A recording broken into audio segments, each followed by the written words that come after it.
आणि थोडंसं फ्रेश वाटतंय. बऱ्याच दिवसानंतर अशी झोप काढली.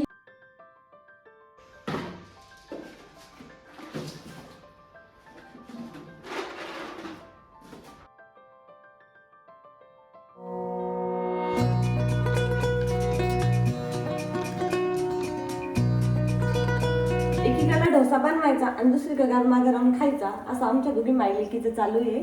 तर हे बघा, छान असा डोसा बनवलाय श्राऊसाठी, तर तो तिला खाऊ घालते. आज बरीचशी कामं आहेत ती आवरून घ्यायची आहेत, पण म्हटलं आधी श्राऊला पोटोबा करून घेऊ, जेणेकरून ती मला सगळे कामं करून देईल. तर त्यासाठी पहिल्यांदा तिला खायला बनवलंय आणि चटणी डोसा आवडीने खाते. गरमागरम असल्यावर पण टेस्टी लागतो, हो ना?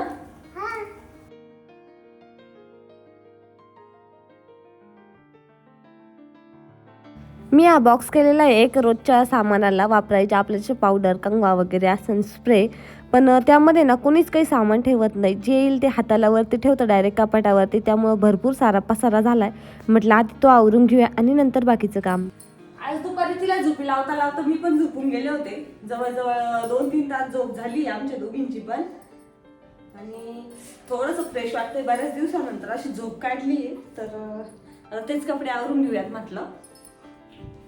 हे ब्लँकेट कोणाचं आहे शाळा? आईच्या? नाही ना, पप्पाचं आहे. पप्पाचं आहे? नाही पप्पाचं. ते आहे का पप्पाचं? आता नवीन वर्ष चालू व्हायला हार्डली 7-8 दिवस राहिले आणि नवीन वर्षामध्ये संक्रांत पण आहे, पहिलाच सण आपल्या नवीन वर्षाचा. तर म्हटलं त्याआधी आपण सगळं घर एकदा क्लीन करून घेऊयात. तसं सकाळी बाकीचे जाळे वगैरे काढले होते मी बऱ्यापैकी. आता म्हटलं थोडीशी धूळ वगैरे आहे ती पुसून काढूया आणि उद्यापासून ना मला किचन क्लिनिंगला चालू करायचं आहे. म्हणजे संक्रांतीच्या आधी मला सगळं किचन आणि घर पूर्ण सेट करायचं आहे. 15 दिवस लग्नाला घरी गेले होते जवळजवळ, त्यामुळं धूळ पण भरपूर झाली घरामध्ये. लग्नाला जायच्या आधी पण थोडंसं घर खराब झालेलं होतं, पण म्हटलं आल्यानंतर आपण डीप क्लिनिंग करूया. तसं तर आपली अधूनमधून चालूच असते, पण जेव्हा पूर्ण क्लिनिंग करतो ना तेव्हा एकदम फ्रेश वाटतं. तर आजपासून सुरुवात केली आहे आणि यामध्ये श्राऊची भरपूर सारी लोडबुड असते. आता संक्रांतीच्या आधी मला हे काम करून घ्यायचं आहे, म्हणजे 2-3 महिने तरी घर मस्त फ्रेश वाटेल. तसं फर्स्ट फ्लोअरवर असल्यावरती धूळ भरपूर येते, तरी बऱ्यापैकी क्लिनिंग झाली ना तर छान वाटतं. आता ही सॉसच्या बॉटलची आय थिंक डेट संपली होती, म्हटलं ती पण टाकून देऊयात आपण. आणि त्यातला सॉस पण खराब झाला होता. बॉटल तशी मी ठेवल, त्यामध्ये काहीतरी झाड वगैरे लावायला किंवा मग नवीन जेव्हा सॉसचं आपण पॉकेट आणलं ना ते पण सोडायला बरं पडतं. तर ती ठेवल मी. बाकीचा सॉस वगैरे टाकून द्यायचा आहे. आणि फ्रीजवरती पण असं सगळं काही सामान झालं होतं इकडं तिकडं. आता काचेचे कप आणले होते, त्यामधले 1-2 फुटलेत आणि 1-2 आम्ही चहासाठी वापरायला काढलेत. आता फक्त 3-4 राहिले आहेत वरती, तर ते पण व्यवस्थित ठेवून दिले. आणि त्यानंतर मग फ्रीजवरती पण थोडीफार धूळ झाली होती, ती पण आवरून घ्यायची.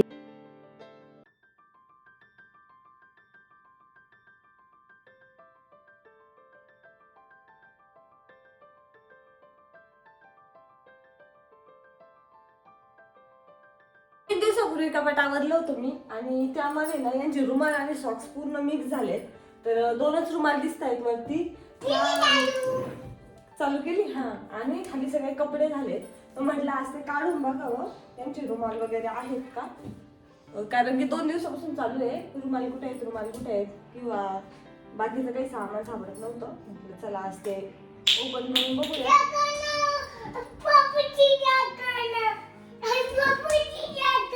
पप्पाची झाकण पडली.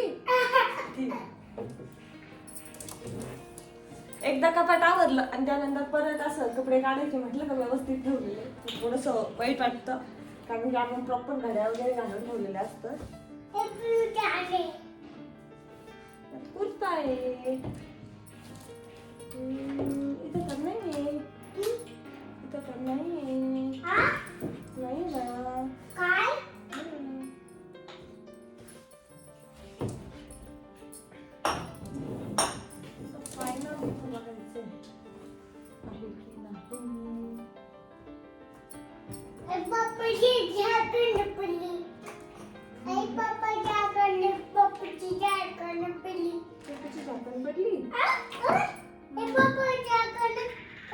काय नाही सापडत आहे. बाहेरच्या कामात बघावं लागतील जर मिक्सअप वगैरे झाले असले तर.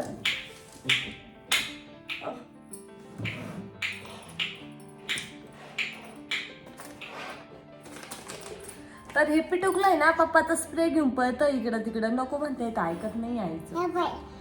कसं मारायचं ग? कसं करते पप्पा? पप्पा कसं करते? झाकण काढते आणि नंतर काय करते? नंतर काय करतात? मेकअप करते. त्याला मारतात का शर्टला? सगळं समजतं एवढ्या छोट्या छोट्या लेकरांना आजकाल. स्प्रे कुठं मारायचा, कसा वापरायचा. शाहू सोबत टाइमपास करताना ना टाइम कुठं जातो तो पण समजत नाही. असो तर आता लगेच किचनमध्ये आले मी आणि किचनमधले मला आहे ना डबे मोकळे करायचे आहेत, ते पण सगळे घासून घ्यायचे आहेत. सगळ्यात जास्त धूळ होती ना तर आमच्या रॅकवरती होती, कारण की ट्रॉल्या नाही आहेत आणि पूर्ण डबे 2-3 दिवसामध्ये आहे तसे होऊन जातात. तरी पण आज मी प्रयत्न करते की वरच्यावरती धूळ वगैरे पुसून घ्यायची, पण आज म्हटलं चला घासून घेऊयात. आता बराचसा उशीर झाला आहे, घासणं वगैरे तर काही पॉसिबल होणार नाही भरण्या आणि ताटं वगैरे, तर म्हटलं चला आज आपण फक्त मोकळे करून ठेवूयात. कारण की हे एक मोठं टास्कच असतं की यातलं त्यामध्ये त्यातलं यामध्ये करणं. त्यामधल्या 2-4 गोष्टी पण खराब झाल्या होत्या माझे, जसं की डाळीचे वडे, त्यानंतर थोडेसे तांदूळ पण खराब झाले होते. ज्या गोष्टी खराब झालेल्या आहेत ना त्या पण टाकून द्यायच्या आहेत मला. आता मागच्या व्हिडिओमध्ये सांगितलं होतं बेसन पीठ पण आमचं बऱ्यापैकी खराब झालं आहे, तर एक बरणीभर बेसन पीठ होतं जवळजवळ 1 किलोभर, ते पण खराब झालं आहे, ते पण टाकून द्यायचं आहे. तर बऱ्यापैकी भांडे मोकळे झालेत आणि शाहूच्या हातात आहे ना ती सोयाबीनची डबी आहे. तर तिचं चालू होतं की आई जामून शांपा. माझ्या बहिणीचं लग्न झालं ना तर काकीने तेवढे गुलाबजामुन दिले होते आणि ते संपले, तर तिचं चालू आहे की आई जामून शांपा का, आई जामून शांपा का, आणि बरणीचं झाकण दे, असं काहीच तिचं चालू आहे. तर मला झाकण काही सापडत नाही, म्हटलं आहे तसं ठेवूयात. आणि आता हे जेवढे डबे मोकळे केले आहेत ना ते किचनच्या खाली ठेवून देते, जेणेकरून मग उद्या उठल्यावरती पटकन असे भांडे घासून घेऊयात, जेणेकरून ऊन पण पडन. आणि ऊन पडलेलं असलं की डबे सुकतात पण व्यवस्थित. तर स्टीलचे डबे तर बऱ्यापैकी मोकळे झालेले होते. आता जोपर्यंत ना सगळं किचन आवरत नाही तोपर्यंत काही डीमार्टला जाणार नाही आणि सामान वगैरे काही भरणार नाही आहे. रॅकमधला आहे ना बऱ्यापैकी बरण्या आणि खालचे डबे मोकळे केले आहेत मी, तर इथं काढून ठेवले. म्हटलं हां उद्या सकाळी ना यांना घासून घेऊ पटकन, म्हणजे मग सुकून जातील उद्या ऊन पडल्यावर. आता तर बराचसा उशीर झाला तर आता काही आम्ही घासत नाही यांना, पण उद्या आहे ना हे रॅकवरचे सगळे हे रॅकवरचे ताटं भांडे सगळं काढायचं. हे सोपं आहे हे काढायला, फक्त बरण्या आणि डबे मोकळे करायचे थोडेसे अवघड वाटतात, तर ते मी आता बऱ्यापैकी करून घेतले. आणि यामध्ये भरपूर सामान आहे, तर हे जेव्हा जेव्हा संपल तेव्हा तेव्हा मग घासू असं चालू आहे.